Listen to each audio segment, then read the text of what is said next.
Kumusta? Kumusta? Welcome to the J. Rogasio podcast, the first conservative podcast in the Philippines.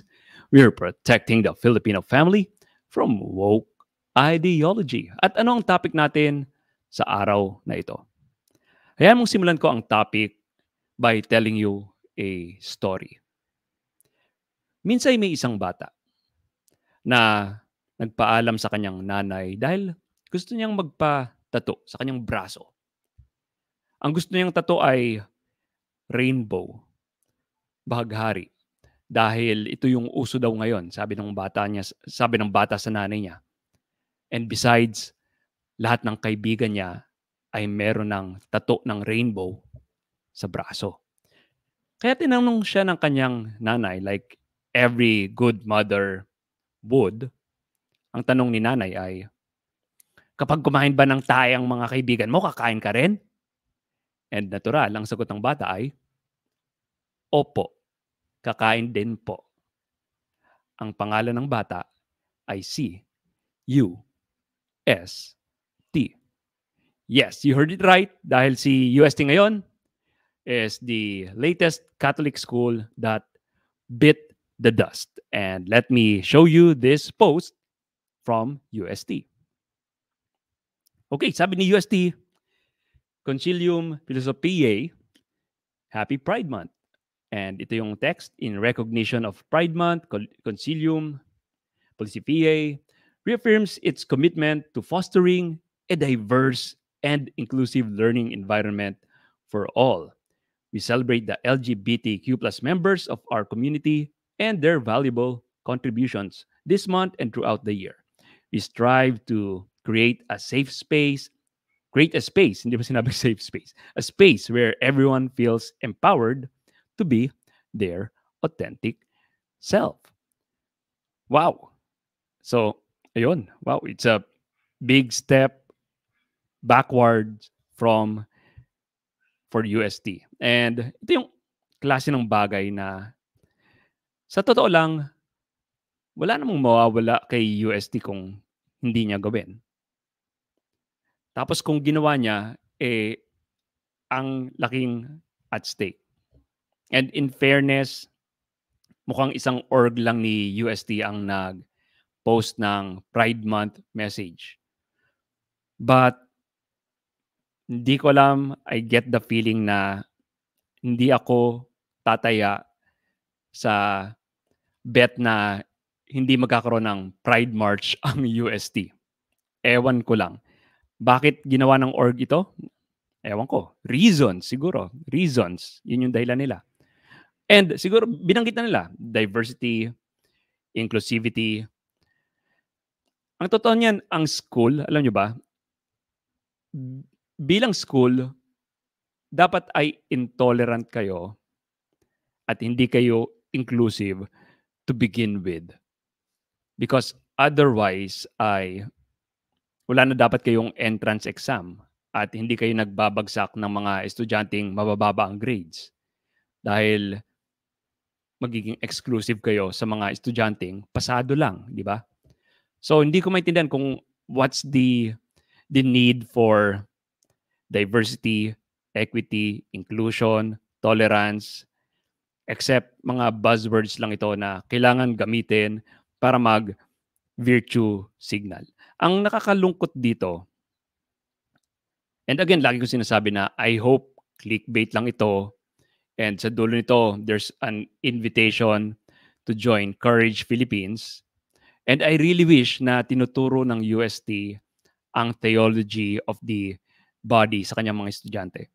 And bakit ako apektado rito? Because kung napakinggan nyo ang aking conversion story, ako ay galing UST. Tomasian din ako. But hindi ko masisisi dahil doon ako naging atheist noon sa UST.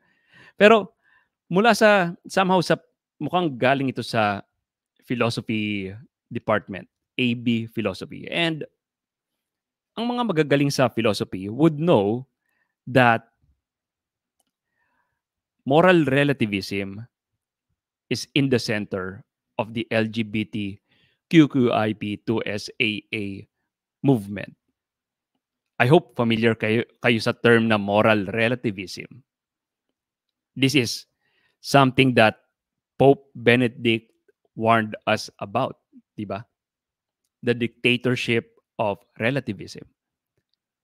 At nasabi kong nasa gitna ng LGBTQ plus movement ang moral relativism because totoo naman, their values is relative sa kung anong tingin nilang tama, di ba? And kita naman na dumadami ang letters ng LGBTQ plus because of this moral relativism. And aside from that, ang LGBTQ plus movement, sadly, it's an enabler of biological male entering the women's spaces. Di ba? Sila yung mga quote-unquote trans women na nagpupumilit pumasok sa women's bathroom. At hindi lang yan. Sila yung nagpupumilit na makapasok sa women's sports. Biological male, trans woman, na namamayagpag ngayon sa women's sports. And sadly, naapektuhan ang mga kababaihan. And hopefully, makita dito kagad sa Pilipinas yan before it's too late. Aside from that, ang aking worry din is yung child transitioning, nangyayari na yan sa ibang bansa.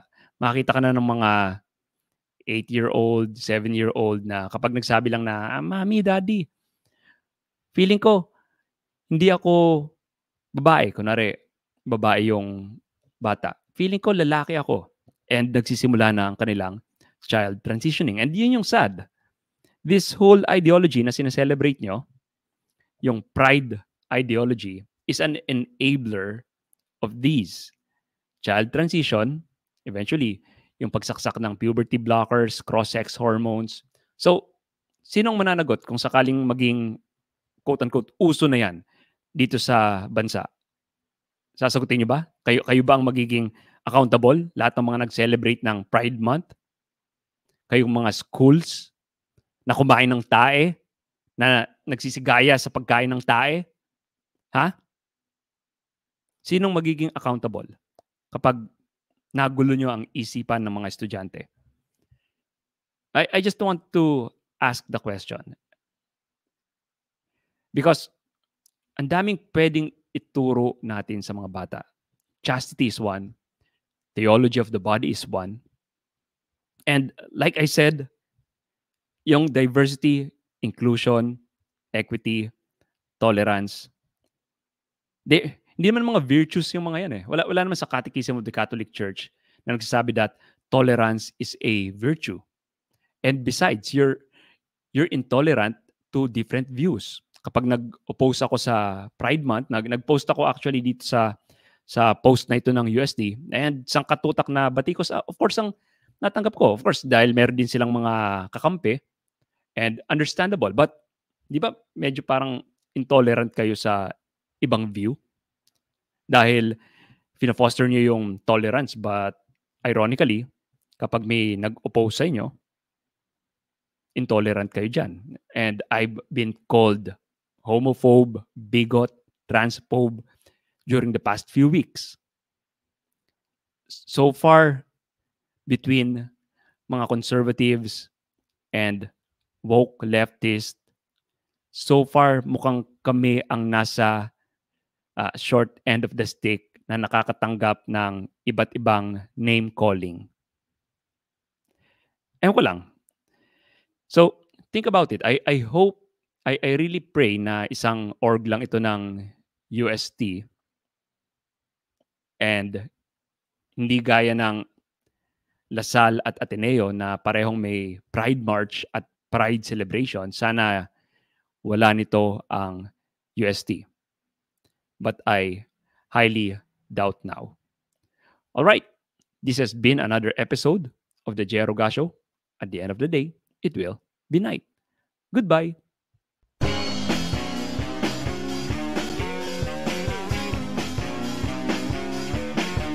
Hi, this is Jay Aruga of the Jay Aruga Show. If you like what you just saw, please consider subscribing and smash that like button. We'll need all of your help to take back the culture from this ideological colonization of the West. Thank you.